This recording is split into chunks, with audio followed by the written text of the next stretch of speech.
बीच में राज्यसभा के लिए नॉमिनेशन की तारीख तय हो गई, इलेक्शन कमीशन ने शेड्यूल जारी कर दिया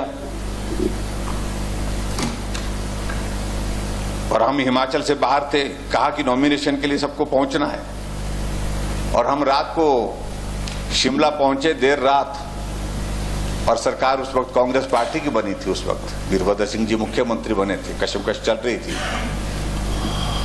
और नॉमिनेशन से करने से पहले शाम को जब रात को हम देर रात पहुंचे तो हम जो पीडब्ल्यू रेस्ट हाउस आजकल उसको तोड़ दिया गया है, उस रेस्ट हाउस में वहां पर ठहरे थे और मनसाराम जी और मैं एक ही कमरे में ठहरे थे। और ये भी बड़ी दिलचस्प बात कि भाई उस कमरे में कोई नहीं ठहरा तो बाहर से उसमें ताला लगा दिया गया था। हमारे साथियों ने कहा कि हम बाहर से ताला लगाएंगे, ये सच्चाई है उस वक्त की, क्योंकि वो लड़ाई इस तरह की थी, कुछ और तरह की लड़ाई थी, उसका जिक्र करना उचित नहीं है। लेकिन उसके बावजूद भी कुछ लोगों को मालूम पड़ गया कि मनसाराम जी यहाँ हैं, हम सब लोग वहां ठहरे हैं। तो रात को कुछ लोगों ने दरवाजा खटखटाने की कोशिश की, लेकिन उसके बावजूद हमने लाइट बंद करके वो सारी रात गुजारी।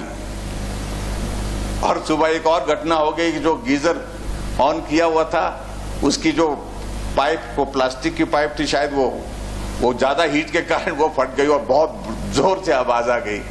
तो हम दहशत के मारे हमने सोचा क्या हो गया ये, तो पूरा पानी जो और पूरा ये जो उसका जो भाप जो है वो सारी कमरे में इस तरह से बाथरूम से होकर के ऐसी आ गई। तो बहुत मुश्किल से परेशानी, और बाहर ताला लगा हुआ था।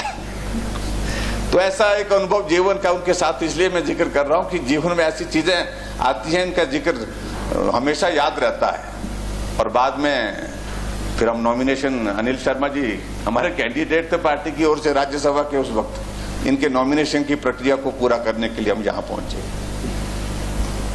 उनकी धर्मपत्नी जिला परिषद की चेयरपर्सन भी बनाई हम लोगों ने थी और वो भी सक्रिय राजनीति में रहे और उनके परिवार के बीच में कई बार जाना हुआ, मिलना हुआ, लेकिन काफी मिलनसार व्यक्ति थे।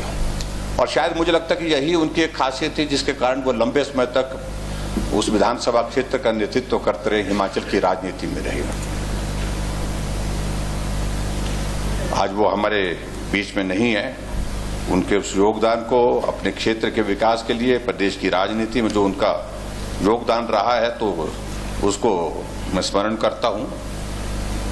ईश्वर उनकी आत्मा को शांति दे, उनके परिवार को इस दुख को सहन करने की शक्ति दे, ऐसी मैं प्रार्थना करता हूं।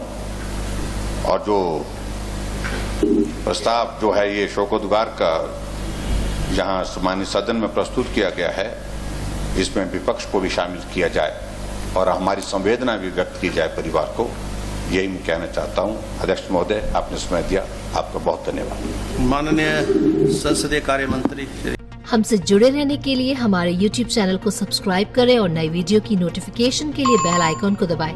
अगर आप ये वीडियो Facebook पर देख रहे हैं तो लाइक जरूर करें और ज्यादा से ज्यादा शेयर करें। इसी तरह के और भी अपडेट्स के लिए फॉलो करें हमारा Instagram पेज himachal.kesri।